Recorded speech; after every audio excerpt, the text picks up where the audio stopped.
Ao Senhor pertence a terra e tudo que nela se contém, o mundo e os que nela habitam. Ouviremos agora a palavra de Deus. A palavra de Deus.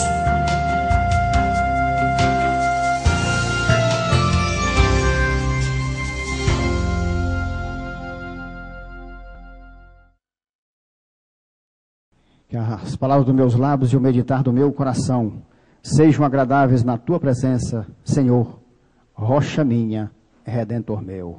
Amém. Diz assim a palavra de Deus, na carta aos Hebreus, no capítulo 5, do versículo 1 ao versículo 6.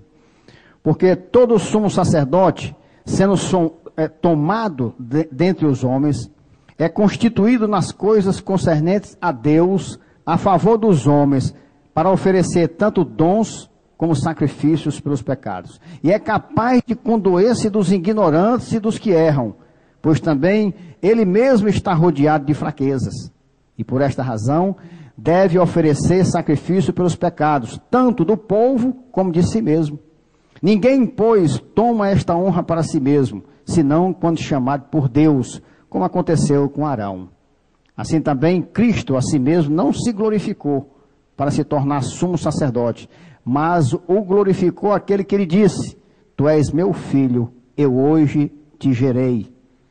Como em outro lugar também diz: Tu és sacerdote para sempre, segundo a ordem de Melquisedeque. Amém. Deus, através do autor de Hebreus, aqui nesse capítulo, especificamente nesses versículos de 1 a 6, ele define bem claramente as qualificações daquele que serve como sumo sacerdote, daquele que ensina, daquele que realmente foi chamado por Deus para tão nobre ministério. Hebreus 5:1 diz: porque todo sumo sacerdote, sendo tomado dentre os homens, é constituído nas coisas concernentes a Deus, a favor dos homens, para oferecer tanto dons como sacrifícios pelos pecados. A referência é, obviamente, ao sumo sacerdócio. E nesse caso, ao sumo sacerdócio araônico, onde a nomeação, responsabilidades e obrigações do sumo sacerdote foram determinadas por Deus e deveriam ser criteriosamente observadas, detalhadamente observadas. Não podia se mudar, não podia inventar, tinha que se obedecer. Obviamente, também este chamado a essas obrigações e responsabilidades dos sacerdotes, como toda a Bíblia, são ensinos que permanecem até hoje. E como Deus não muda, são ensinos que devem até hoje serem criteriosamente observados pelos sacerdotes. O que mudou foi a obediência, foi o temor, foi a reverência a Deus, mas Deus não mudou a Bíblia. Deus não mudou a exigência que ele fazia aos sacerdotes da época para hoje, não. Quem mudou foi o homem, querendo forçar, dizendo que Deus, de lá para cá, foi se globalizando. Se globalizou tudo, se facilitou tudo, aí eles voltaram isso para Deus também. Deus também está globalizado, está um Deus mais flexível, está um Deus mais... Deus nunca deixou de ser amor, nem nunca deixou de ser justiça. Porque todo sumo sacerdote, sendo tomado dentre os homens, é constituído nas coisas concernentes a Deus, a favor dos homens, para oferecer tanto dons como sacrifício pelos pecados. Deus nos mostra, resumindo, né, para que nós tenhamos pelo menos uma base e tenhamos uma informação do que é o sacerdócio, do que é o pastor, do que é... Deus nos mostra 3 condições importantes que nós devemos saber, que nós devemos observar e que Deus exige do sumo sacerdote desde a lei de Moisés. O sacerdote, a Bíblia deixa bem claro que ele é selecionado por Deus dentre os homens. Deus é quem escolhe, Deus é quem seleciona. Nós vemos, para vocês anotarem e darem uma pesquisada, uma meditada, né? Em Êxodo, nos capítulos 28 e 29. Levíticos, capítulo 8 a 10. E Números, dos capítulos 16 a 18. Que somente Arão e seus filhos podiam servir no altar. Nós não vamos ler todos esses capítulos, que é muita coisa. Mas serve para vocês fundamentarem e para vocês receberem mais ainda a confirmação do que Deus está nos falando aqui. O sacerdócio era e continua sendo uma atividade fechada, com exigências inegociáveis, né, pois foram designadas para sempre. Não mudou nada a exigência do sacerdote. Deus disse que era para sempre. As aberrações sobre o sacerdócio também já existiam naquela época. Mas Deus aqui, através do autor de Hebreus, ele esclarece os princípios da escolha do verdadeiro sacerdócio, em termo de regulamentações bíblicas.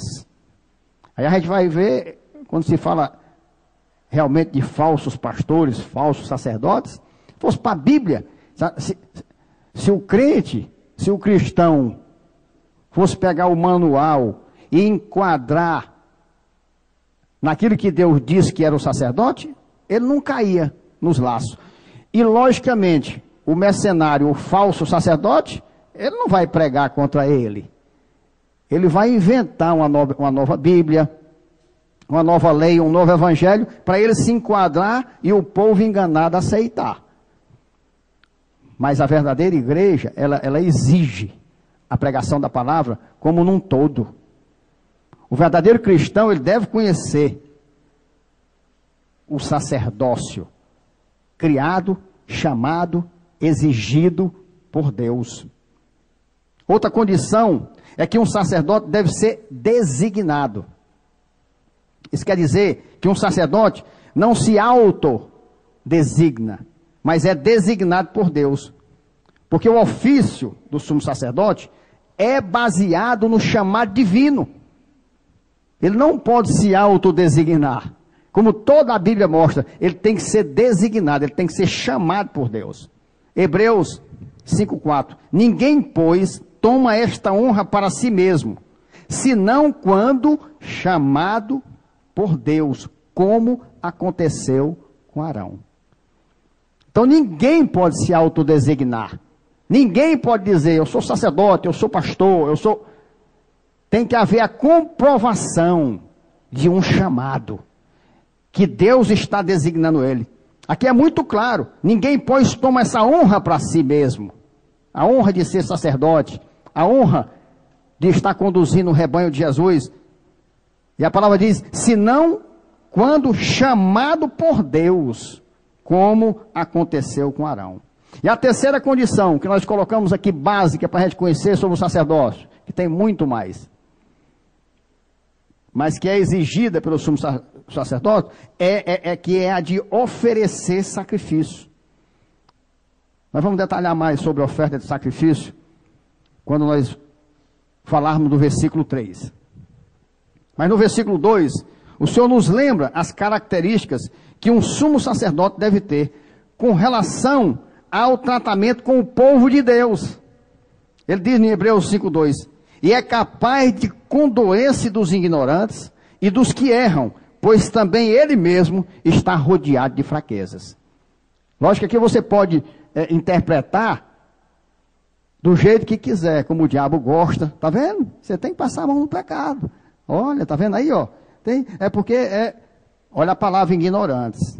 Deus é explícito quando diz que o sumo sacerdote deve agir de maneira diferenciada com aqueles que são ignorantes. Ignorantes de quê? Que é bruto, é ignorante? Não, também não. Ignorantes do conhecimento da lei de Deus. É esse contexto. É isso que Deus está falando aqui. Ele é capaz de condoer-se dos ignorantes e dos que erram, pois também ele mesmo está rodeado de fraquezas. Esses pecados são aqueles que geralmente resultam de uma falta de conhecimento aos mandamentos de Deus. Não são justificados, mas o sacerdote deve tratá-los de maneira diferente. Isso é como você vê um filho fazendo uma coisa errada. E você, como pai, você analisa. Ele está fazendo aquilo consciente de que está pecando, de que está errando? Ou ele pode até pensar que está certo? Por exemplo, um crente chega aqui de outra igreja, aí o pastor disse que lá podia namorar, o pastor disse que lá podia ter relações sexuais, desde que usasse camisinha. Ora, isso é um pastorzão que tem aqui, viu?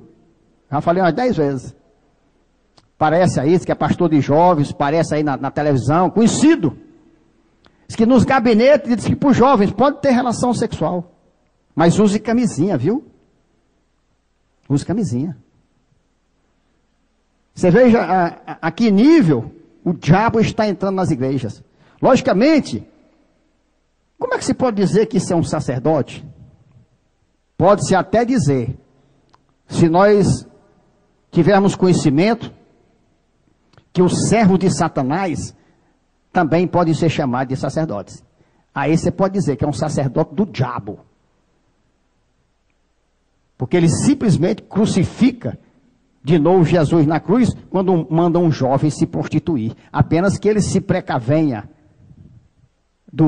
das consequências físicas do relacionamento sexual fora do casamento, que é a AIDS e a gravidez. Mas ele não se preocupa com as consequências eternas, devastadoras das vidas e das gerações, que é o pecado da imoralidade, que é o relacionamento sexual fora do casamento. Não é relacionamento sexual, não é amor, coisa nenhuma não, é imoralidade, é porque os conceitos foram mudados. A pessoa não está fazendo sexo, não, está fazendo imoralidade. E as igrejas estão aceitando, desde que se cubra. Desde que você evite a AIDS e evite a gravidez. Deus não está falando aqui desses pecados cometidos conscientemente.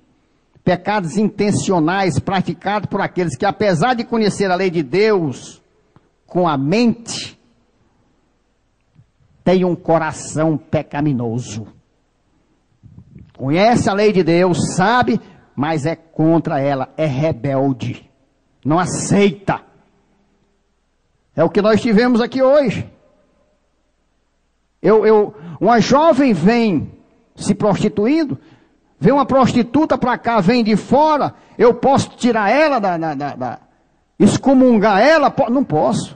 Eu tenho que recebê-la, ensiná-la, discipulá-la, acompanhá-la, para ver se é um pecador arrependido, ou é mais uma serva do diabo tentando sujar a igreja. Mas uma que está aqui dentro, conheceu a palavra, recebeu a palavra, viu o poder de Deus, viu Deus limpar dezenas de jovens aqui, sabe que Deus é poderoso. Deus tira um homem, um depravado, um prostituto, adúltero como eu, e torna um homem limpo e santo. Da onde é que vem essa jovem? Não tem devido que eu tinha de pecado. Como é que eu vou acreditar? Porque ela tinha que viver mais um bocado de ano, pecando, para chegar perto dos pecados que eu tenho. Não tem, a vida inteira dela não dá parte dos pecados que eu cometi. Aí um Deus poderoso vem, me transforma, me torna no que eu sou, aí eu vou aceitar que uma jovem dessa fica aqui desse jeito. Eu estou negando o poder de Deus. Isso não é papel do sumo sacerdote. O sumo sacerdote verdadeiro, ele não aceita, ele não negocia isso. Quem aceita isso nas igrejas são os falsos profetas. São os enganadores, são os mercenários, são os lobos em pele de cordeiro. Aqueles que estão como discípulos do diabo para levar grandes manadas de bode para o inferno. Mas quem cuida de ovelha, cuida de maneira diferente. Em Números 15, 22, de 15, 22 a 31, o Senhor diz assim: quando errardes e não cumprirdes todos esses mandamentos que o Senhor falou a Moisés, sim, tudo quanto o Senhor vos tem mandado por Moisés, desde o dia em que o Senhor ordenou, e daí em diante nas vossas gerações. Não parou não, desde que Deus continua. Será que quando se fizer alguma coisa por ignorância, e for encoberta aos olhos da congregação, toda a congregação oferecerá um novilho para o holocausto, de aroma agradável ao Senhor, com a sua oferta de manjares e libação, segundo o rito, e um bode para oferta pelo pecado. O sacerdote fará expiação por toda a congregação dos filhos de Israel. Interessante que a oferta pelo pecado, eu acho assim, na minha interpretação, nunca ouvi isso, mas Deus tinha o cordeiro, né, e tinha o bode. Eu acho assim, que Deus definia assim, aquele que é pecador arrependido, que é ovelha, então o cordeiro morre por ele. O que for mentiroso e pecou e vai continuar, é bode, então que mate um bode por ele. Ovelha por ovelha e bode por bode. Na minha concepção é desse jeito. Porque Deus fazia uns com o cordeiro, com a ovelha, e outros eram o bode. Né? Eu digo, então é bode morrendo por bode. E ovelha morrendo por ovelha. O sacerdote fará expiação por toda a congregação dos filhos de Israel, e lhe será perdoado, porquanto foi erro, e trouxeram a sua oferta, oferta queimada ao Senhor, e a sua oferta pelo pecado perante o Senhor, por causa do seu erro. Será, pois, perdoado a toda a congregação dos filhos de Israel, e mais ao estrangeiro que habita no meio deles, pois no erro foi envolvido todo o povo. Ó, é envolvido todo o povo, meu irmão, é toda a igreja. Se alguma pessoa pecar por ignorância, apresentará uma cabra de 1 ano como oferta pelo pecado. O sacerdote fará expiação pela pessoa que errou, quando pecar por ignorância perante o Senhor, fazendo expiação por ela, e lhe será perdoado. Para o natural dos filhos de Israel e para o estrangeiro que no meio deles habita, tereis a mesma lei para aquele que isso fizer por ignorância. Mas a pessoa que fizer alguma coisa atrevidamente, porque é muito atrevido, é muito presunçoso, é muito faraó, o elemento que sabe, conhece Deus, conhece a lei, peita Deus, é muito atrevimento, burrice, é tudo que pode de ruim, porque eu nunca tive medo de nada, eu não tenho coragem de peitar Deus. Uma coisa que eu tenho temor é de Deus. Eu nunca tive medo de nada. Mas eu temo e tremo diante da possibilidade de eu pecar para o meu Deus. Aí vem um elemento, uma elementa, achar que pode pecar. E vai passar impune, como se Deus não existisse. É o pecado do atrevido. Atrevido, é muito atrevido. Um elemento desse. Porque sabendo, conhece, escuta, viu o agir de Deus, mas mete a cara, meu irmão. Não dá para aceitar, tem que alertar.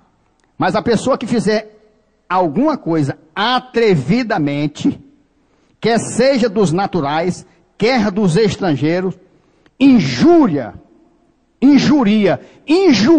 ao Senhor. É o que ela faz, é o que ele faz. Porque conhece tudo, mas injuria ao Senhor, faz contra Deus. Tal pessoa será eliminada do meio do seu povo. Deixa eu dizer uma coisa aqui, meu irmão. Essa pregação aqui Deus me deu, antes de eu saber desse pecado, muito, viu? É porque Deus ele se adianta nessa igreja. Porque eu sei que muita gente pode estar pensando, o pastor está pregando isso? Porque sabia. Não, antes de eu viajar, como eu chegava na sexta-noite, teria algum imprevisto, eu não gosto de fazer a palavra de Deus nas carreiras, e houve um imprevisto, porque era para a gente chegar sexta-noite, chegou sábado, 3 horas da tarde, porque cancelaram um voo nosso. Aí Deus já mandou deixar a palavrinha, a palavrona poderosa. Pronta. Quando eu cheguei, tomei conhecimento do pecado. Para vocês saberem, para vocês verem como é Deus que age nessa igreja. Ele vai adiante. Ele, e nós só fazemos obedecer. Tal pessoa será eliminada do meio do seu povo, pois desprezou a palavra do Senhor e violou o seu mandamento. Não sou eu que estou tirando, não. Não sou eu que estou afastando, não. Eu não sou ninguém para estar tirando ninguém, não. Eu estou obedecendo ao Deus Todo-Poderoso. Agora eu temo. Como os pecadores que conhecem não temem, pelo contrário, eu temo. Deus diz, tira meu filho, excomunga, eu excomungo.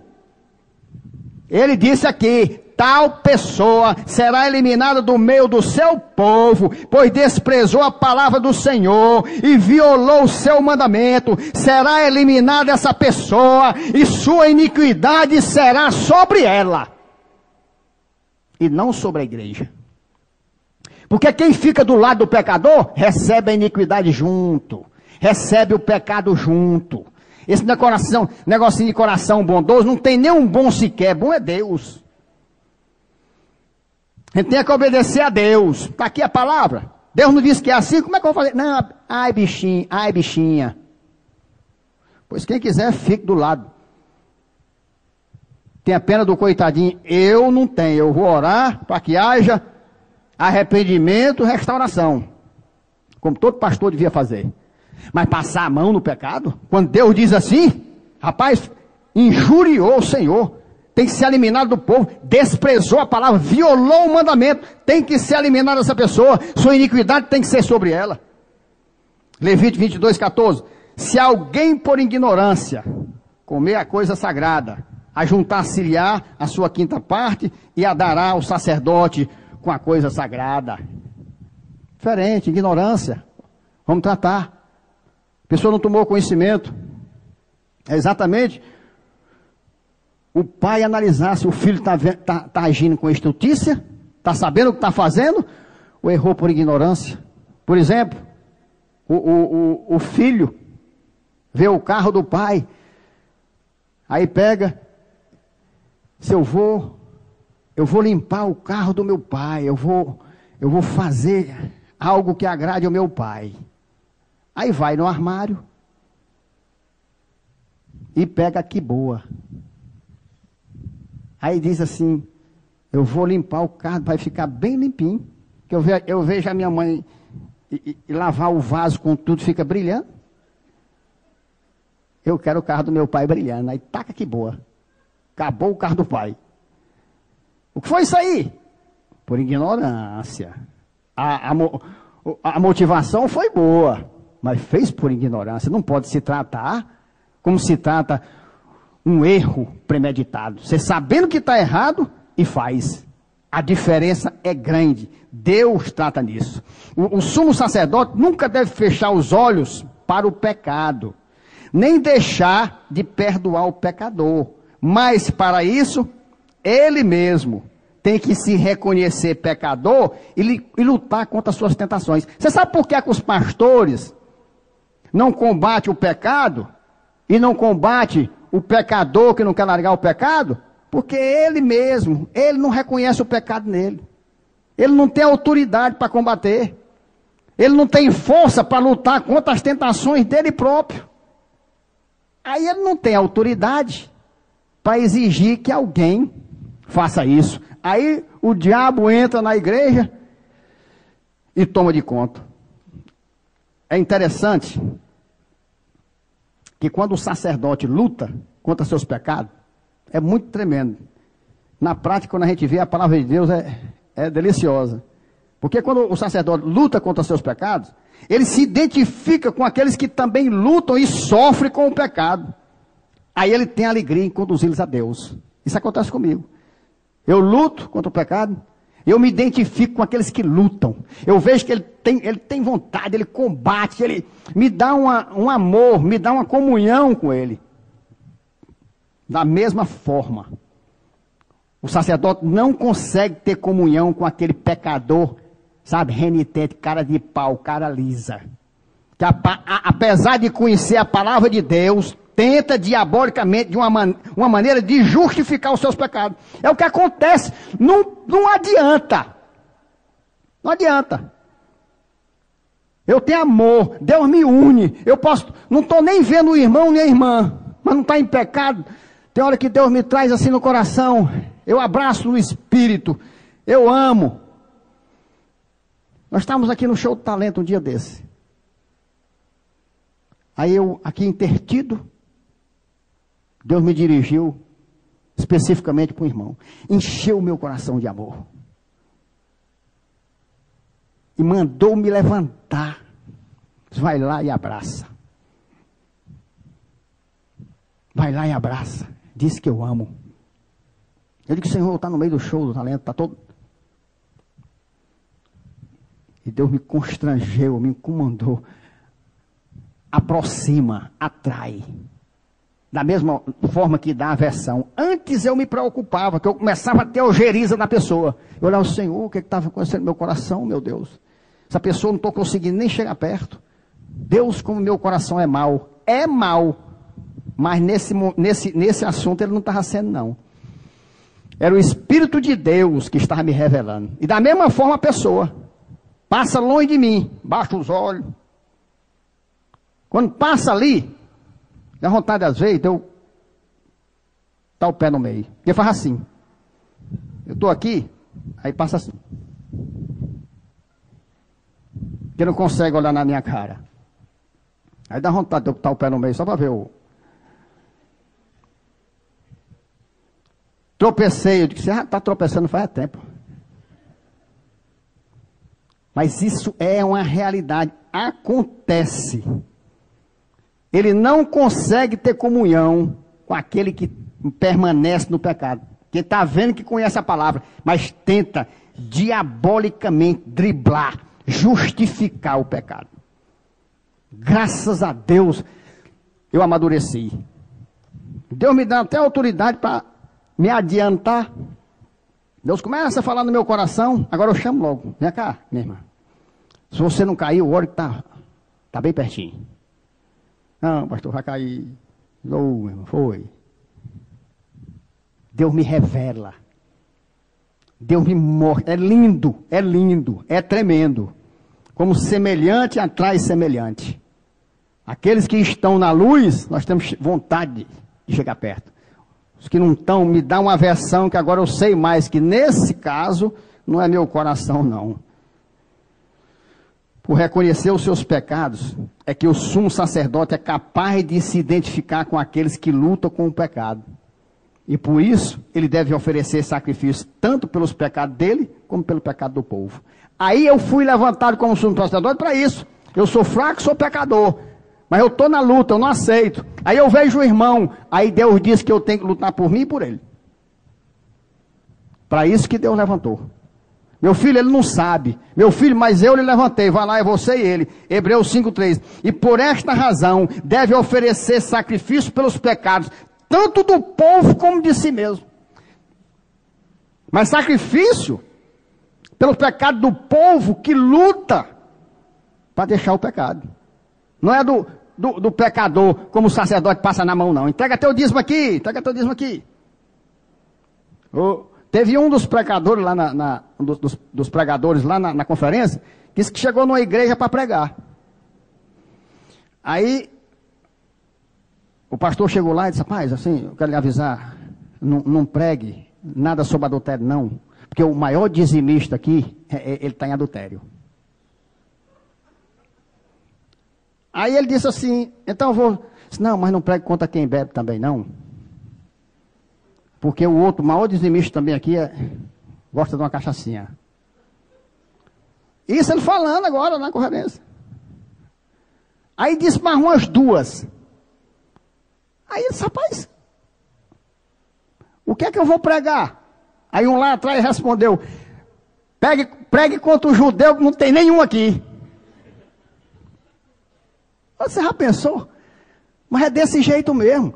Eles ficam inventando coisa. Já viu que pastor, como pastor aqui gosta de fugir do púlpito? O negócio dele é arrumar não sei quem para pregar. Arruma fulano, aí bota para pregar. É o contrário. Menino, para me deixar o púlpito pregar aqui, eu tenho que orar. Eu digo, vou não, senhor, chamo não.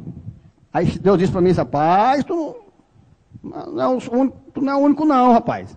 Ó, eu deixo com o coração na mão do Senhor. Aí Deus mandou botar um DVD.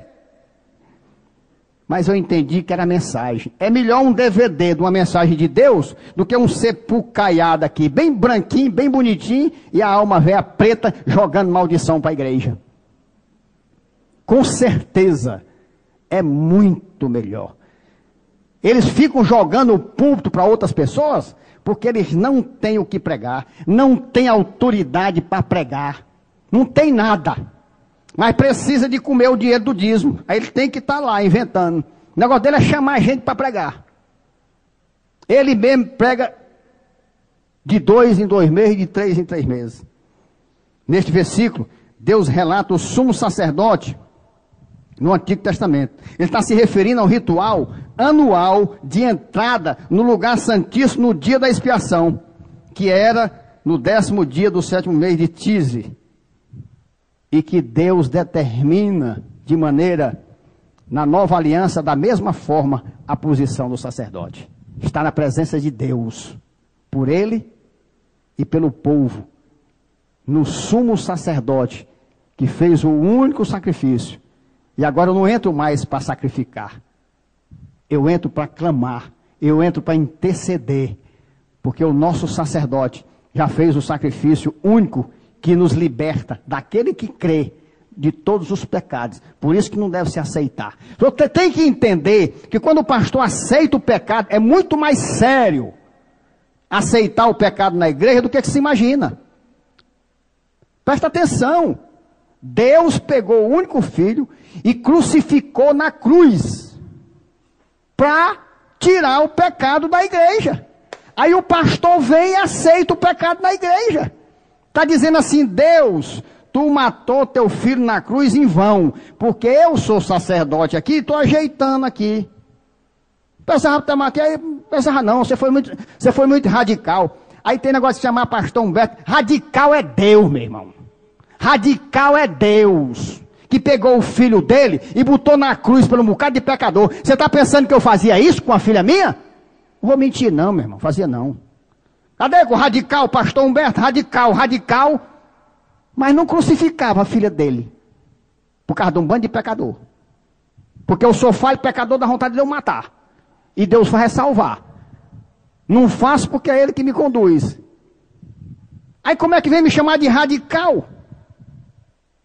Se eu não consigo fazer o que Deus fez pelos pecadores, crucificar uma filha minha para salvar pecador, isso é que é radicalismo, isso é que é extremismo, isso é que é exagero, isso é que é amor.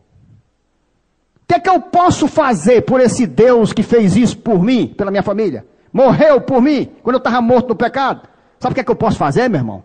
Eu não preciso mais morrer, não. Sabe o que é que eu posso fazer? Obedecer, honrar. Agora o pastor quer estar dentro da igreja sem honrar Deus? Chamando Deus de radical, exagerado, como é que tu mata teu filho? Não precisava, tá vendo como eu ajeito a igreja? Tá tudo bem. É muito mais sério do que se imagina quando se aceita o pecado dentro da igreja. Hebreus 5:3, e por esta razão deve oferecer sacrifício pelo pecado tanto do povo como de si mesmo. Em Levíticos 16, do 11 a 22, Deus fala desse ritual do sacerdote no Antigo Testamento, entrar lá no dia determinado e ali fazer expiação pelo povo. E assim 16, de 11 a 22. Arão fará chegar o novilho da sua oferta pelo pecado e fará expiação por si e pela sua casa imolará o novilho da sua oferta pelo pecado. Tomará também de sobre o altar o incensário cheio de brasas de fogo diante do Senhor, e 2 punhados de incenso aromático bem moído, e o trará para dentro do véu. Porá o incenso sobre o fogo perante o Senhor, para que a nuvem do incenso cubra o propiciatório, que está sobre o testemunho, para que não morra. Tomará do sangue do novilho, e com o dedo o aspergirá sobre a frente do propiciatório. E diante do propiciatório aspergirá 7 vezes do sangue com o dedo. Depois imolará o bode da oferta pelo pecado, que será para o povo, e trará o seu sangue para dentro do véu, e fará com o seu sangue como fez com o sangue do novilho, aspergi-lo-á no propiciatório e também diante dele. Assim fará expiação pelo santuário, por causa das impurezas dos filhos de Israel, e das suas transgressões, e de todos os seus pecados. Da mesma sorte, fará pela tenda da congregação, que está com eles no meio das suas impurezas. Nenhum homem estará na tenda da congregação quando ele entrar para fazer propiciação no santuário, até que ele saia, depois de feita a expiação por si mesmo e pela sua casa e por toda a congregação de Israel. Você vê, o sacerdote é para ele expiar, é para ele lutar, levar a igreja a Jesus. Para a igreja receber a verdade, ter santidade. É para ele afastar a igreja do pecado, aproximando ela de Jesus. E o que é que eles fazem hoje? Tiram a igreja de perto de Jesus. Porque o pecado é que separa o homem de Deus. Se ele está em pecado, ele não está com Deus. E eles blasfemam, abrem a boca dentro das igrejas. Louvor com um bocado de adúltero, homossexual, um bocado de ladrão, pastor em pecado e falando de Deus. Isso é muito mais sério, meu irmão. É porque o povo está cauterizando a mente e não está vendo a seriedade do que estão fazendo dentro das igrejas. Então, sairá ao altar que está perante o Senhor e fará expiação por ele.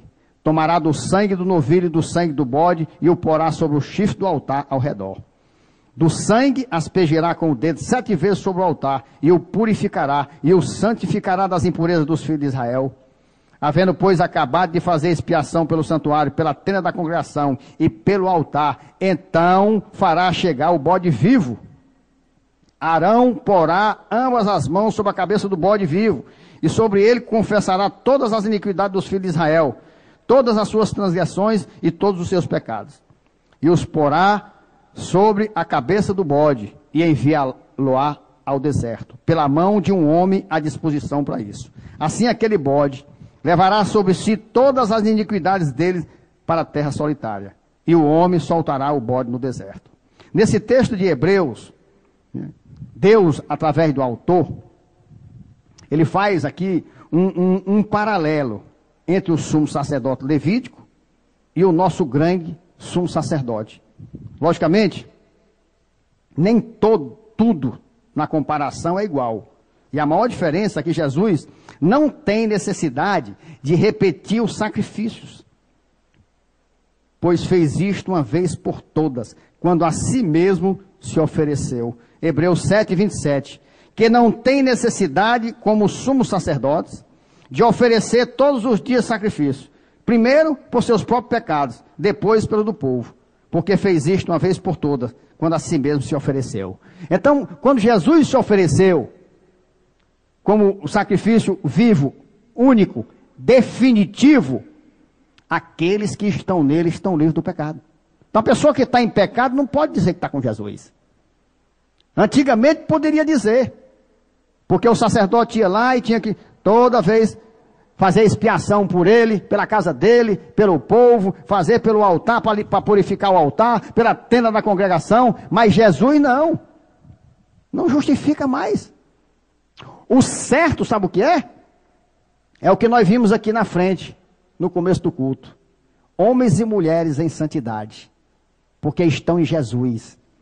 O pecado já não pode mais com eles, Porque Jesus sacrificou a sua vida para matar, você entendeu? Para eliminar. Eu não aceito mais o pecado na minha vida. O pecado não pode existir na minha vida. Jesus, o Filho de Deus, morreu para matar o pecado. Quando eu peco, eu estou negando o Filho de Deus. Essa é a seriedade. Maior do que você pecar é a atitude de dizer: Jesus não morreu coisa nenhuma pelo meu pecado. Ele não tem poder, pois o pecado ainda está me dominando. É muito mais sério. Não é só o pecado que você está cometendo, não. É indiretamente, subjetivamente, o que você está dizendo com aquilo. Você está negando o Filho de Deus na cruz. É muito mais sério o que esses pastores estão fazendo na igreja de Deus. Agora nós chegamos, podemos dizer assim, bem no centro da mensagem que Deus quer que nós recebamos hoje, que é o paralelo que deve ser feito com esse sacerdócio do Antigo Testamento com o sacerdócio de hoje. Esse paralelo é inevitável. O Antigo Testamento é a sombra das coisas que hão de vir. Ele é vivo hoje. Ele é totalmente aplicável hoje. No versículo seguinte, nós vemos que Deus faz esse paralelo com os sumos sacerdotes atuais. Pois ele diz claramente que ninguém pode ter a honra de ser sacerdote se não for chamado por Deus, como Arão foi. Hebreus 5:4. Ninguém, pois, toma essa honra para si mesmo, senão quando chamado por Deus, como aconteceu com Arão. Deus é quem chama. Para quê? Para Deus dar autoridade que Jesus tem, dele combater, dele expulsar o pecado. E ninguém é chamado por Deus somente para obter as benesses de sacerdote junto ao povo, ou somente para ter um tratamento diferenciado. Porque Deus diz assim: ninguém, pois, toma esta honra para si mesmo. Porque a honra associada ao ofício de sacerdote é dada de acordo com o cumprimento das obrigações designadas ao sacerdote. Ou seja, se ele cumpre as obrigações de sacerdote, ele deve receber as honras destinadas ao sacerdote. Ora, se eu sou representante de algo e eu não estou fazendo o meu papel, eu não devo ser respeitado como representante. Eu não devo receber o pagamento por representante, pois eu não estou fazendo o meu ofício, eu não estou fazendo a minha obrigação. O sacerdote deve servir a Deus em favor do povo. Ele é o representante do povo. Ele só pode ser considerado sacerdote e receber a honra de sacerdote quando ele cumpre as suas obrigações de sacerdote para com a igreja diante de Deus. E o que é que nós vemos hoje? Lobos vorazes, desesperados por dinheiro, por honra, marqueteiros, mercenários, que nenhuma representação tem da igreja diante de Deus. Não tem. Eles não se chegam para Deus pela igreja. Eles não têm essa abertura. Eles não foram chamados. Eles não foram designados por Deus. É como se chegar diante de Deus e dizer: não lhe conheço. Não, eu estou aqui pela igreja tal. Eu não sei nem quem é você, cara. Não lhe chamei, não lhe designei. Quem lhe elegeu foi o povo. Quem ele elegeu foi a igreja. E a maioria das igrejas hoje são formadas por crentes que é conveniente ter esse pastor. Porque esse pastor engana a consciência dele, dizendo que eles estão salvos, dizendo que eles estão perdoados. Aí eles pagam. Mudou a indulgência. Não é mais direto como era lá atrás na igreja. Comprando, pagando para salvar pecados, como a igreja católica fazia naqueles séculos atrás. Que era direto. A Basílica de São Pedro foi construída assim. Era determinado, dependendo dos pecados, você pagava para o Papa. Isso é história, não estou aqui, é história. É só ir atrás que está lá escrito. Então o cara estava cheio de pecado. Quanto mais pecado ele tinha, mais dinheiro ele pagava para a igreja. Aí ali ele era perdoado dos pecados dele. O Papa dava lá o... Nessa história, todo pobre ia para o inferno, né? Tinha dinheiro para pagar. É um negócio meio desmantelado, né? Você quer estar num negócio desse? Mas é uma realidade. Não está aqui achando, nem... Tá aí. É muito fácil mostrar na história da igreja. Quem quiser, eu dou os livros. Eu espero que você leia mais a Bíblia. Mas no tempo certo nós vamos ter que aprender sobre a história da igreja, que aí vocês vão se escandalizar, e vocês vão ver o que é engano grande. Mas que todo mundo segue, porque ninguém sabe, ninguém conhece.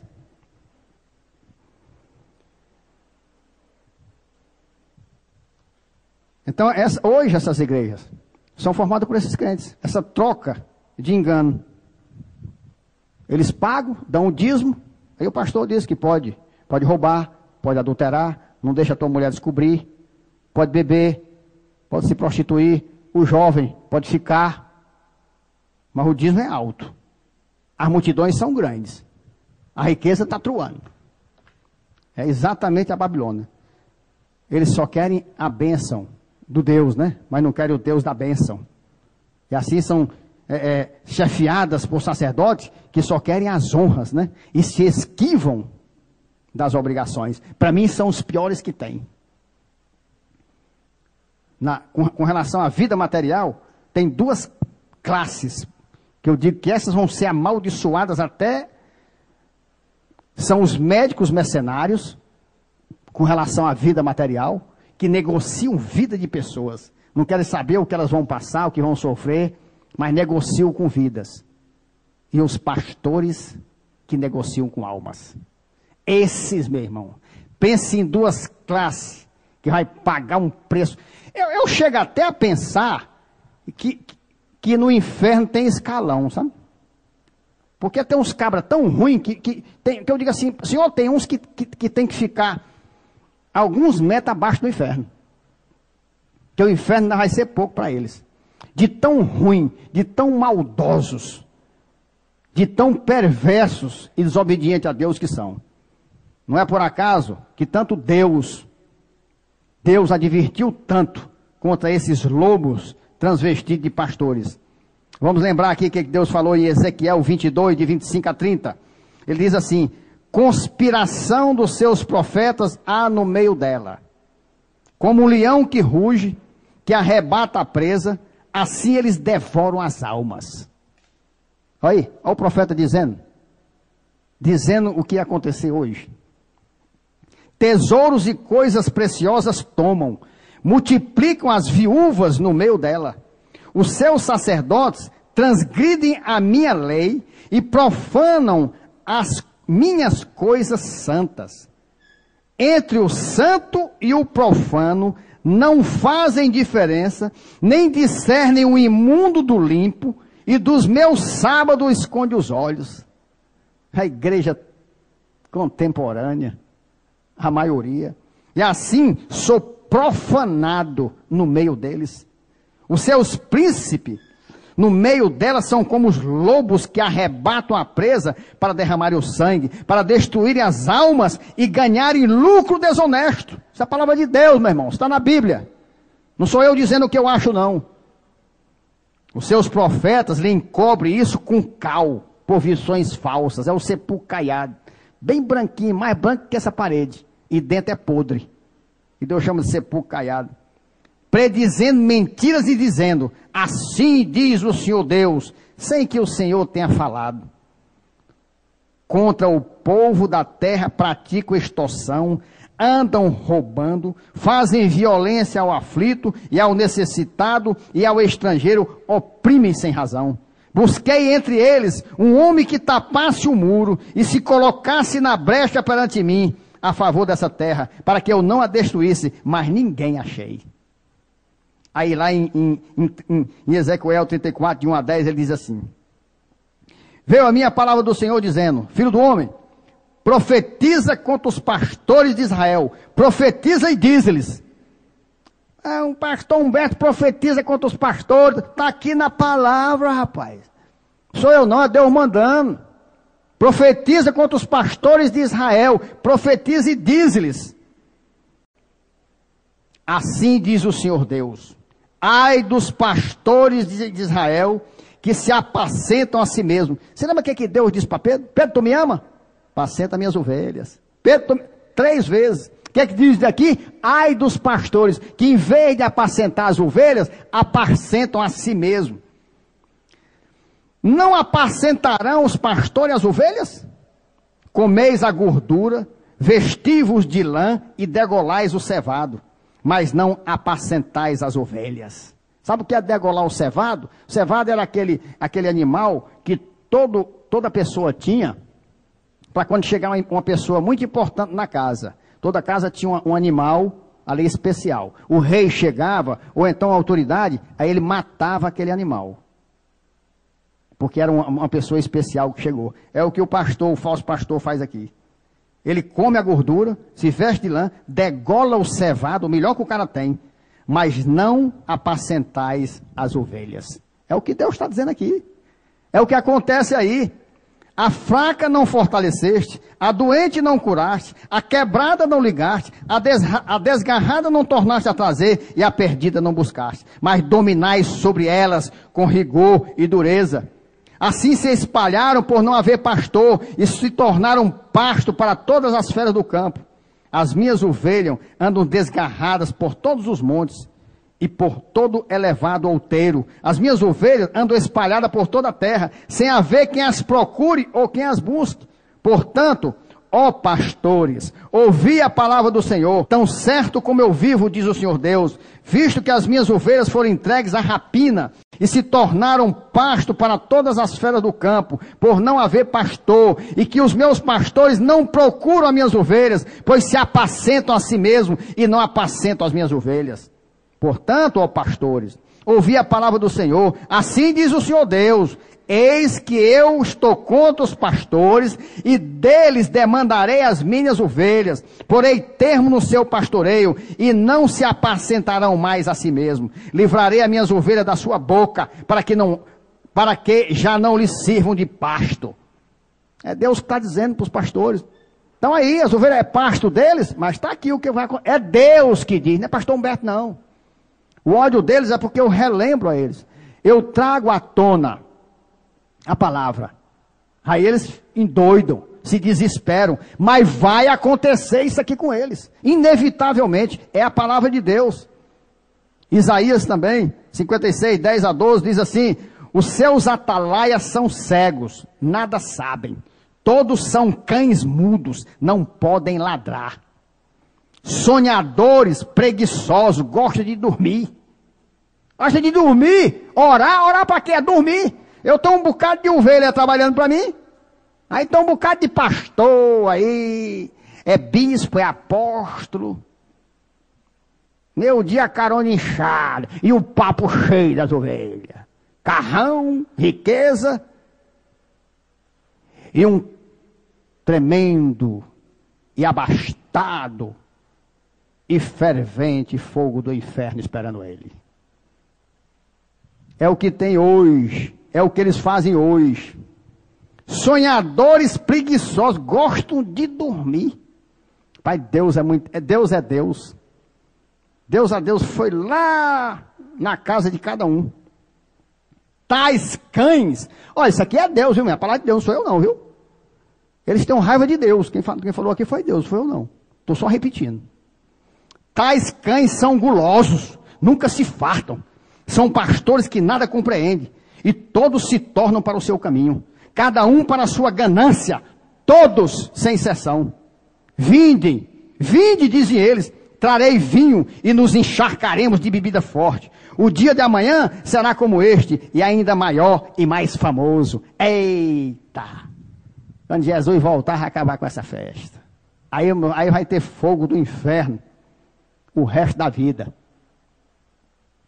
Eu digo que o inferno tem... Eu me lembrei de uma piada. Que eu digo que o inferno tem nível. Porque diz que o cara chegou no inferno. Aí o cão disse, ó, tu quer que ficar aqui? Aí ele olhou, era chicotada, era peia. Aí disse, vixe, rapaz, não tem canto melhor não, senão vamos olhar os outros. Aí o cão abriu outra sala. Um fogo, era fogo muito. Aí disse, vixe, rapaz. Tem outro? Não. Vamos olhar. Aí que ele entrou, tinha uma sala, e um bocado dentro dessa sala, dentro de fezes, aqueles tanques de merda. E os que foram para o inferno, que foram para essa sala, era até aqui, sabe? Até aqui assim. Ele lá. Aí o cara olhou o fogo aqui, chicote acolá. Aí disse, rapaz, eu quero esse. É melhor ficar dentro da merda com o pescoço de fora do que pegar os outros. Aí é mais difícil. Aí ele ficou. Aí estava lá. Só que ele não sabia, né? Foi para lá. 5 em 5 minutos, descia uma navalha grande, rente a merda. Aí o cara tinha que mergulhar.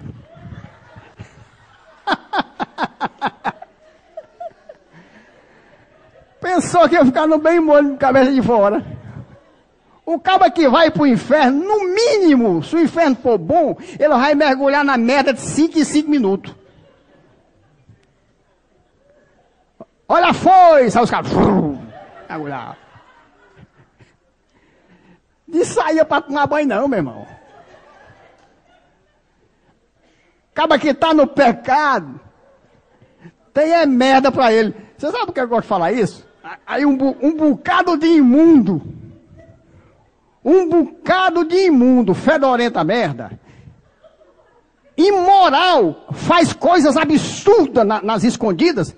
Olha que coisa, o pastor falando isso no púlpito. Isso é um pecado.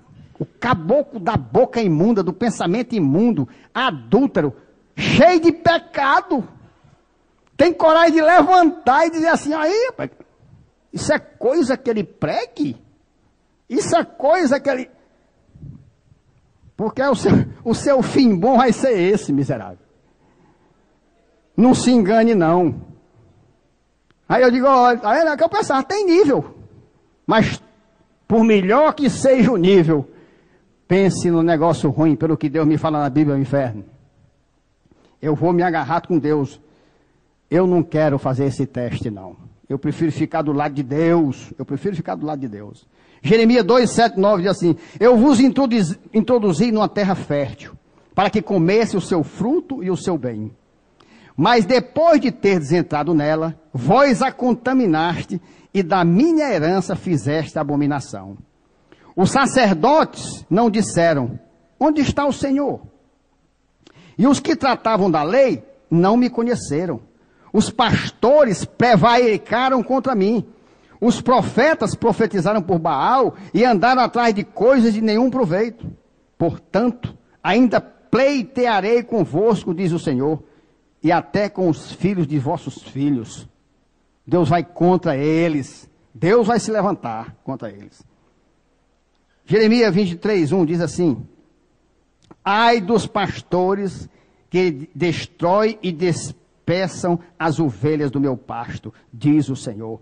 Vamos ver Zacarias 10, 2, 3. Porque os ídolos do lar falam coisas vãs, e os adivinhos veem mentiras, contam sonhos enganadores e oferecem consolações vazias. Por isso, anda o povo como ovelhas, aflito porque não há pastor.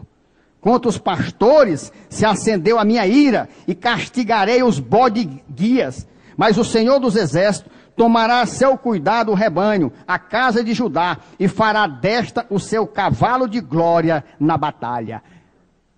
Aqueles que forem de Deus, os que forem de Judá, o Israel de Deus, o próprio Deus resgatará.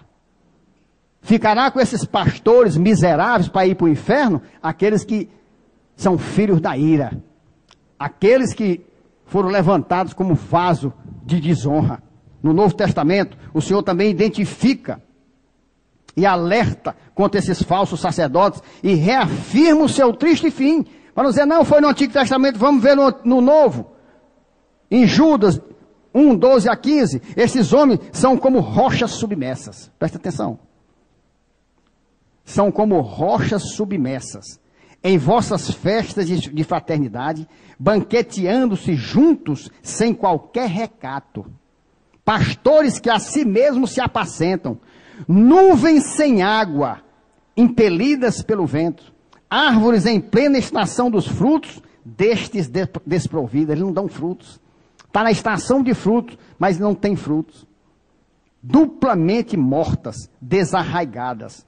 Ondas bravias do mar que espumam as suas próprias sujidades.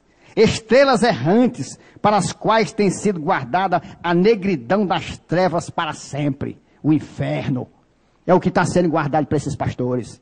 Pode achar ruim, pode ter ódio do pastor Humberto, mas o destino desses pastores está na Bíblia. Ai daqueles que estão desviando, que estão matando, que estão comendo, se aproveitando das ovelhas de Deus, que estão negando o sacrifício de Cristo na cruz, deixando o pecado claro, transparente na igreja de Deus. Quanto a estes, foi que também profetizou Enoque, o sétimo depois de Adão, dizendo: eis que veio o Senhor entre suas santas miríades, para exercer juízo contra todos e para fazer convictos todos os ímpios, acerca de todas as obras ímpias que impiamente praticaram e acerca de todas as palavras insolentes que ímpios pecadores proferiram contra ele. O sacerdote, o pastor, para ter a devida honra do ofício, ele tem que ser chamado por Deus. Ele deve agir na total observância de suas obrigações.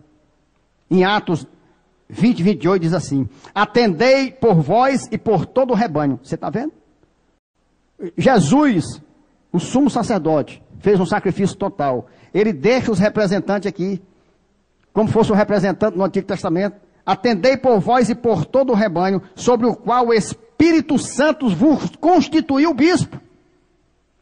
Deus constituiu, não precisava, mas ele chamou homens para dizer: você vai cuidar do meu rebanho. Se eles não estão cuidando, é outras coisas. Vão se perder? Não, não, porque Jesus já sacrificou por essas vidas. Mas ele deixou os pastores levantados por ele, os sacerdotes da nova aliança, para levar as ovelhas de Deus ao encontro com Jesus. E eles não estão fazendo isso. Atendei por vós e por todo o rebanho sobre o qual o Espírito Santo vos constituiu bispo, para pastoreardes a igreja de Deus, a qual ele comprou com seu próprio sangue. Está vendo? Ele comprou, é dele, ele vai buscar. No dia ele vai pegar os deles e vai cobrar desses pastores que ele disse: fique cuidando, apacente minhas ovelhas. E eles estão se apacentando a si mesmo. 1 Pedro 5,2: pastoreai o rebanho de Deus que há entre vós, não por constrangimento, mas espontaneamente, como Deus quer, nem por sórdida ganância, mas de boa vontade. Nem constrangido, nem por ganância, mas boa vontade. E a palavra de Deus nos diz que nem Cristo tomou para si essa honra, essa glória, mas foi chamado, foi honrado e foi glorificado pelo Pai. Ele não pegou para ele, ele não disse eu sou. O Pai honrou, o Pai chamou, o Pai glorificou. Hebreus 5,5. Assim também Cristo a si mesmo não se glorificou para se tornar sumo sacerdote, mas o glorificou aquele que lhe disse: tu és meu filho, eu hoje te gerei.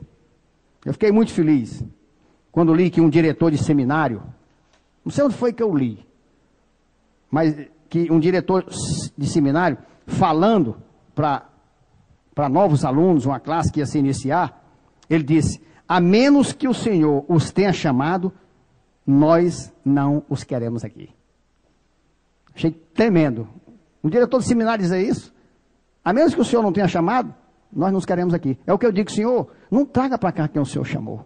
Eu não quero igreja cheia. Senhor, eu não quero chamar ninguém. Eu quero receber aqueles que o Senhor chamou e que o Senhor me levantou para pastorear. Esses vão receber a palavra, esses vão receber a disciplina, esses vão ser santificados, esses vão ser libertos, vão ser abençoados, esses vão te honrar.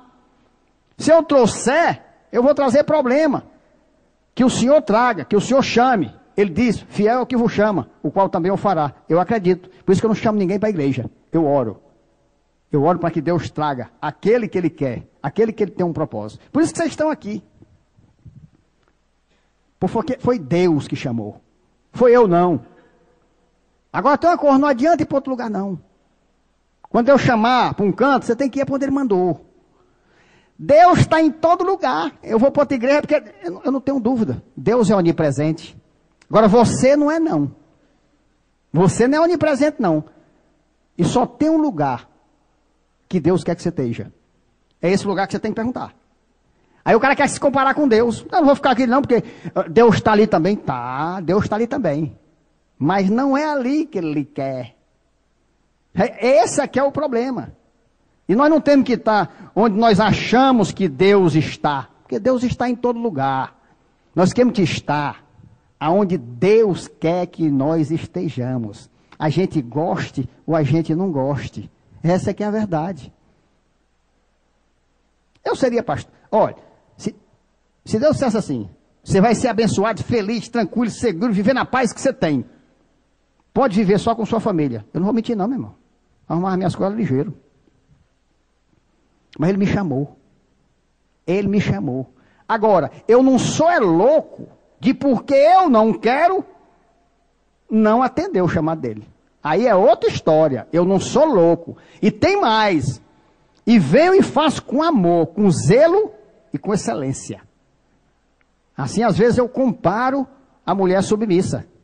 A mulher tem que ser submissa ao marido, é acompanhando o marido, mas quando ele diz alguma coisa contrária, não pode ficar torcendo contra para ele errar e depois dizer, tá vendo, eu não disse? Eu fui porque tu é o cabeça, o sacerdote. Eu sabia que tu ia quebrar a cara.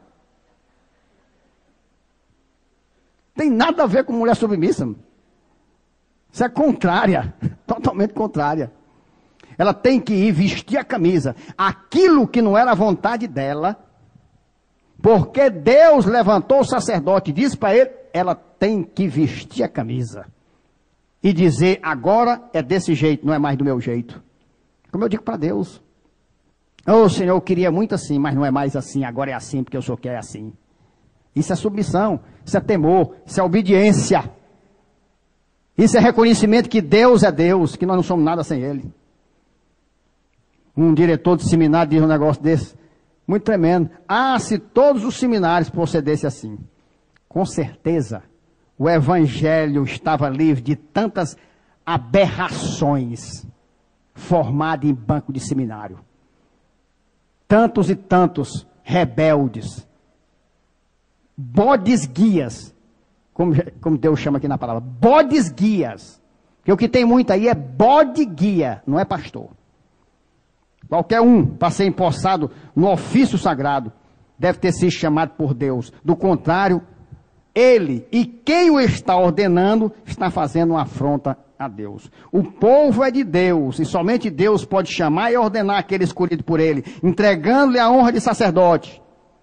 Se um homem é feito sacerdote, sem o chamado de Deus, ele vai provavelmente ser arrogante, rebelde, em vez de ter um espírito verdadeiramente humilde, e como ele, não vai receber os padrões de santidade. Ele terá uma visão pervertida de Deus. Porque por mais que ele conheça, por mais, ele não aprende, ele não recebe. É exatamente o que acontece hoje. Homens que não recebem a iluminação da palavra, homens que não recebem a unção, homens que não são capacitados por Deus.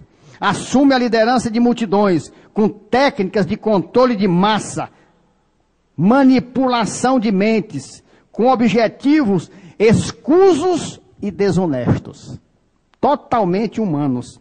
Hebreus 5:5. Assim também Cristo a si mesmo não se glorificou para se tornar sumo sacerdote, mas o glorificou aquele que lhe disse, tu és meu filho, eu hoje te gerei. Não é por acaso que Deus aplica nesse versículo o nome de Cristo e não de Jesus.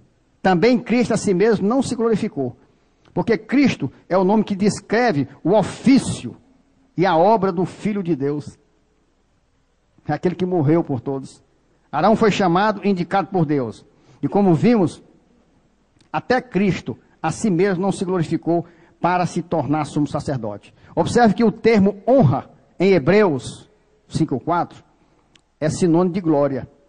Em Hebreus 5:4 diz, ninguém, pois, toma esta honra para si mesmo, senão chamado por Deus, como aconteceu com Arão. Hebreus 5:5, assim também Cristo a si mesmo não se glorificou. O cara recebe a glória de Deus, a honra. Só Deus que pode dar. Ele não pode tomar para si. Não tem como. Para se tornar sumo sacerdote. Mas o glorificou aquele que lhe disse: tu és meu filho, eu hoje te gerei. O próprio Jesus não se apropriou presunçosamente, como muitos fazem hoje. Pegam o ofício de sumo sacerdote, sem Deus ter chamado, sem Deus ter glorificado, ter honrado. Mas Jesus, sim, Deus o coroou com essa glória.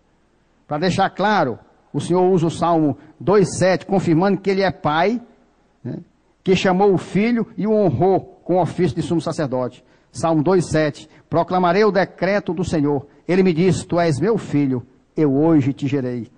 E aqui em Hebreus 5,5 ele confirma: assim também Cristo a si mesmo não se glorificou para se tornar sumo sacerdote, mas o glorificou aquele que lhe disse: tu és meu filho, eu hoje te gerei. Anteriormente, Deus havia comparado Jesus com os anjos, mas deixando claro que a nenhum deles disse jamais: tu és meu filho, eu hoje te gerei. Hebreus 1,5. Pois a qual dos anjos disse jamais: tu és meu filho, eu hoje te gerei? E outra vez, eu lhe serei por pai, e ele me será filho. Em seguida, o Senhor aplica os dois conceitos a Jesus, o de filiação e o de sumo sacerdote. Olha que lindo, como Deus vai contextualizando a palavra. É a palavra perfeita. Eu suplico sempre a Deus que faça isso. Me mostre, me dê o contexto, para não ter perigo de errar com um texto separado. Hebreus 4,14 diz assim: tendo, pois, a Jesus, o Filho de Deus, como grande sumo sacerdote que penetrou os céus, conservemos firmes a nossa confissão. Conserve firme. Como é que você vai viver pecando? Se você tiver Jesus como Filho de Deus, como sumo sacerdote, você vai, crendo que ele penetrou os céus, você vai ficar firme com a sua confissão. Você não vai aceitar o pecado na sua vida. Não tem como, é por isso que eu não aceito, porque eu creio nisso. Essa é a grande diferença de nós para o sumo sacerdote Cristo. Somente ele, além de sacerdote, é filho. E somente através dele nós podemos alcançar essa filiação. Por isso que o sacerdote hoje, o pastor, tem que levar para Cristo. Porque através de Cristo é que nós alcançamos a filiação. Por isso é na observância do seu evangelho e na firme conservação da nossa confissão em Cristo como nosso Senhor, nosso Salvador, nosso Redentor, é que nós alcançamos a filiação. Não é pecando dentro da igreja, não. Não é assistindo o culto, não. Não é com religiosidade, não. Não é entregando dízimo, não. É dessa forma, é honrando o sumo sacerdote. O Senhor então nos acrescenta, Hebreus 5,6. Como em outro lugar também diz: tu és sacerdote para sempre, segundo a ordem de Melquisedeque. Na verdade, Cristo é o sacerdote de Deus. É o único sacerdote rei. A ideia de um sacerdote rei já é prevista no Antigo Testamento, onde Melquisedeque é apresentado como rei de Salém e sacerdote do Deus Altíssimo. Gênesis 14:18. Melquisedeque, rei de Salém, trouxe pão e vinho. Era sacerdote do Deus Altíssimo. No Salmo 110:1, Davi fala de realeza. Salmo de Davi: disse o Senhor ao meu Senhor: assenta-te à minha direita, até que eu ponha os teus inimigos debaixo dos pés. E no versículo 4 do Salmo 110, a referência ao sacerdócio, onde Deus define com exatidão o tipo de sacerdócio que Jesus assumiu para sempre. Salmo 110, 4. O Senhor jurou e não se arrependerá. Tu és sacerdote para sempre, segundo a ordem de Melquisedeque. É em Zacarias que Deus, de maneira maravilhosa, o apresenta com as duas funções destacadas. Zacarias 6,13. Ele mesmo edificará o templo do Senhor e será revestido de glória. Assentar-se-á no seu trono e dominará. Rei, e será sacerdote no seu trono e reinará perfeita união entre ambos os ofícios, o de rei e o de sacerdócio. E aqui em Hebreus, Deus confirma o reinado e o sacerdote de seu filho. É nessa epístola que se desenvolve a doutrina do sacerdócio de Cristo, para nós encerrarmos. Todos concordam que essa carta foi destinada aos cristãos judeus que estavam na dispersão. Ninguém sabe o autor. Eu insisto muito em dizer que foi Paulo. Para mim, as características dessa carta, por várias razões que nós já falamos, eu não tenho dúvida que foi Paulo. Era necessário apresentar a doutrina do sacerdócio de Cristo. Por quê? Preste atenção nesse final, que é importante você entender isso. Porque os judeus esperavam um rei da casa de Davi, que os libertaria da opressão estrangeira. Sendo esse rei na descendência de Davi, era portanto da tribo de Judá. E não poderia ser um sacerdote. Porque o sacerdote era um descendente de Arão, da tribo de Levi. E o judeu, ele é legalista. Ele não... Quando Jesus nasceu, chamaram-no logo de rei dos judeus. Como a gente sabe. E esse título acompanhou até o julgamento e a crucificação. Assim, ele não era conhecido como sacerdote. Aqui em Hebreus, Deus mostra a irrefutável realeza e descreve a função única e o propósito do sacerdócio de Cristo. Entretanto, deixa claro no capítulo 7 que o sacerdócio de Cristo difere do sacerdote de Arão. Jesus é um sacerdote para sempre, segundo a ordem de Melquisedeque. Ora, veja bem, por que era bom para o diabo colocar Jesus como rei? E qual a importância dele ser sacerdote? Porque ele era o sacerdote. O que nós vimos no Antigo Testamento? O sacerdote sacrificava pelo povo. Deus não recebia o sacrifício direto do povo. Tinha que ser através do sacerdote. Então, um sacerdote tinha que ser sacrificado pelo povo. Se Jesus não fosse sacerdote, fosse só rei, Deus não levantou outro para sacrificar pelo povo. Por isso que o diabo tentou colocar só o título de rei. Porque como sacerdote, ele não teria cumprido a exigência de Deus, que o sacerdote é que deve sacrificar por ele, a família dele, pelo povo.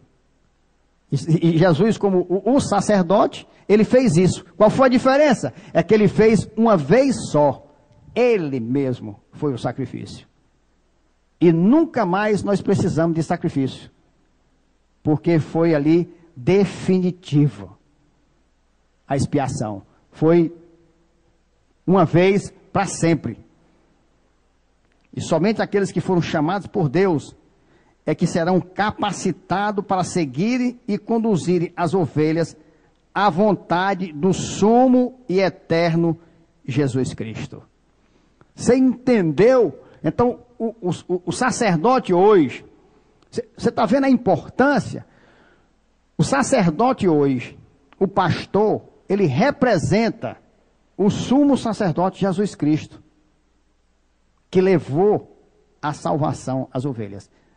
Não nós, mas ele levantou para manter, né, desde o Antigo Testamento, e acontecer, porque ele quer a soma das coisas que hão de vir. Então, Jesus já fez o sacrifício. Aí nós aqui, simbolicamente, ele deixou essas tarefas. Agora você vai lá, você é o sacerdote. Faz de conta que é você que salva. Mas você vai levar o evangelho, pregar a palavra e trazer para mim. Aí o que está acontecendo? Os pastores não estão fazendo isso. E as ovelhas de Deus estão dispersas. O lobo está tomando de conta. É como se Jesus dissesse assim: não, eu dei a função. Vocês não salvam, mas vocês têm a obrigação. O ofício de vocês é trazer para mim. Agora, como é que leva se ele não vai? É aí onde está. Você está vendo? É por isso que as ovelhas, é isso que vocês têm que entenderem. Ela tem que identificar o sacerdote chamado, escolhido por Deus para representar Cristo. Porque se ele não tivesse sido, se ele tivesse sido autodesignado, ele disse: eu sou pastor, eu sou apóstolo. Se ele não tiver a confirmação do chamado de Deus, logicamente, ele também é perdido. Se ele não se achega a Cristo, porque está cheio de imundície e de pecado, como é que ele vai levar os outros? A estratégia do diabo é essa. Por isso a Bíblia diz, ferireis o pastor e as ovelhas se dispersarão. É como se Deus dissesse, as ovelhas não chegam a mim. O que Deus dizia para Moisés? Vem tu, deixa esse povo aí, vem tu. Moisés, o povo e Deus. Deus dizia, Moisés, diz ao povo, e o povo do lado. Mas Deus não falava direto com o povo. A estratégia do diabo, então, é botar falsos sacerdotes, falsos pastores, para as ovelhas enganadas seguirem aquele falso pastor. É o que está cheio, por falta de conhecimento, porque não pregam a palavra, porque os verdadeiros pastores estão calando, para passar para as igrejas, para pregar a característica do verdadeiro sacerdote, do verdadeiro pastor.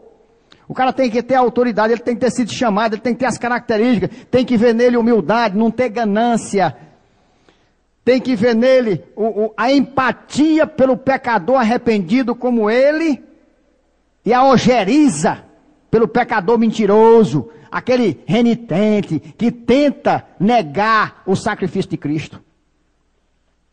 É como se é tão importante, meu. É como se Deus dissesse assim, o povo não podia chegar direto a Deus porque morria. Aí Deus purificou Moisés para Moisés fazer. É mais ou menos a mesma coisa. O povo não pode chegar direto para Cristo. Deus levantou o sacerdote, levantou o pastor, para que em sacrifício leve o povo a Cristo. Mas pastor, por quê? É soberania de Deus, meu irmão. Talvez para nós crermos, talvez porque ele diz assim, se você não ama a quem você vê, como é que você ama a mim que não vê? Se você não obedece o pastor Humberto, que é adestrado no uso do cajado, tu não tem medo, tu mete a cara, rapaz, para pecar com ele, e é o que tu não vê. É como se Deus dissesse, eu vou botar o homem, com as minhas características, com a pregação da minha vontade. Se tu obedecer a ele, provavelmente tu obedece a mim. Mas se tu não obedecer a ele, tu tá vendo, cara, tu tá vendo. É aquela história do pecado, né?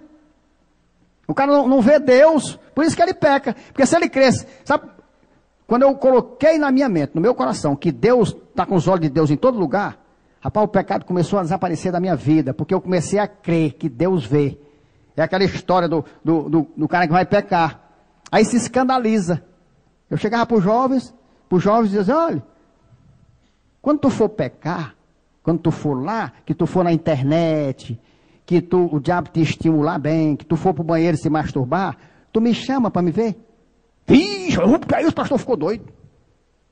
O cara se escandaliza, que é isso, pastor, que é isso? A pessoa, uma jovem dessa, vai se prostituir. Ela devia telefonar, pastor, eu vou agora sair com um homem casado, para um motel. O senhor quer ir lá participar, olhar? Que é isso, pastor? Isso é loucura. Só está ficando doido, você não acha que eu não vou fazer um negócio desse? Por que você pensa assim? Porque você sabe que eu sou homem e ia ver materialmente. Sabe por que é que você faz escondido? Porque você não crê que Deus está vendo. Porque se tivesse medo de Deus, como tem medo do pastor, não fazia não. O problema é esse. O problema é esse. Eu estou nos cantos e vejo o diabo me tentando com a mulher, eu posso estar dentro de um negócio escuro, só para um buraquinho para me ver o pecado, na certeza absoluta que ninguém está me vendo. Não tem perigo de eu botar o olho ali. 1000% de certeza. Sabe por que eu não boto? Porque eu tenho certeza que Deus está olhando para mim. O problema é esse. Eu creio que Deus existe. Eu creio na palavra de Deus que diz, os olhos de Deus estão em todo lugar. A pessoa não crê. Aí vai para motel, vai para masturbação. Já pensou? Se a pessoa cresce, Deus está olhando para o pecado. Deus pecava não, meu irmão. Pecava não. Não pecava. O problema é que não acredita que Deus existe. São conduzidos por um bocado de bode, cheio de pecado. Aí ele internamente diz assim, olha, se esse pastor faz o que faz, ele está dizendo que está salvo e ele é pastor, eu também posso. Como o pastor estava pregando no velório, aí tinha tudo, tinha crente, tinha católico, tinha família grande. Aí ele, com muito sofisma, todos nós vamos para a eternidade. Sim, é verdade. Só que uns para o inferno e outros para o céu, mas ele não disse.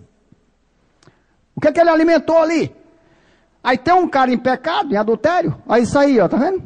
Um bocado de santão lá, crente, nem peca como eu, vai para a eternidade, e o pastor diz que eu também vou. Quer dizer, ele está alimentando o cara no pecado. Quando o cara tem que ser confrontado. Presta atenção. Deus levantou o sacerdote para aqueles que não estão vendo o Deus Espírito, ver no pastor a representação desse Deus Espírito. Se ele peca com o pastor verdadeiro, muito mais ele peca só com Deus. Porque Deus aí não está usando o poder de Deus para você não pecar. Deus está usando o teu coração. Tu ama e não peca porque crê, por temor, por gratidão? Ou tu não ama, ou tu não peca porque tu é vigiado? É aquela história. É ladrão quem não rouba porque não tem oportunidade. Não é ladrão aquele que tem a oportunidade e não rouba. Esse não é ladrão. Então, pecador, que não é pecador, está livre do pecado, é aquele que tem oportunidade de pecar e não peca. Como o diabo me dá muitas, em várias áreas. Eu tenho certeza absoluta que ninguém veria. Humanamente. Mas muito mais certeza absoluta, mais do que essa luz que eu não consigo fixar. Eu tenho certeza que Deus está olhando para mim. Aí sabe quando é que eu caio numa dessas? Nunca. Para o cara cair, para o cara realizar o pecado, ele tem que crer que Deus não existe. Ele tem que crer que Deus não está olhando para ele. Isso é lógico. Isso é lógico. Basta dizer, quando eu falo que vou olhar o pecado, a pessoa se escandaliza. Por quê? Porque ela me vê. É humano. Ah, é. Sou louca não, pastor olhando para mim. Muito mais tangível, mais vivo, mais poderoso é Deus. Está lá olhando. E o cara lisa, e a cara lisa lá, achando, pastor não está vendo, e Deus não existe. É isso aí. Então a igreja deve orar pelo pastor, pelo sacerdote que Deus levantou, para ele se posicionar, para que ele possa ter a autoridade dada por Deus para levar as ovelhas à presença de Cristo. Para que ela possa discernir o bode guia do pastor. São chamados todos de pastores, mas a Bíblia diz que a maioria é bode guia, guiadores de bode, não é de ovelha não. Que o juízo de Deus desça sobre os lobos em pele de pastor e em pele de sacerdote, e livre as igrejas, conduzindo-as pela mão do nosso Rei e sumo sacerdote, Jesus Cristo. Amém.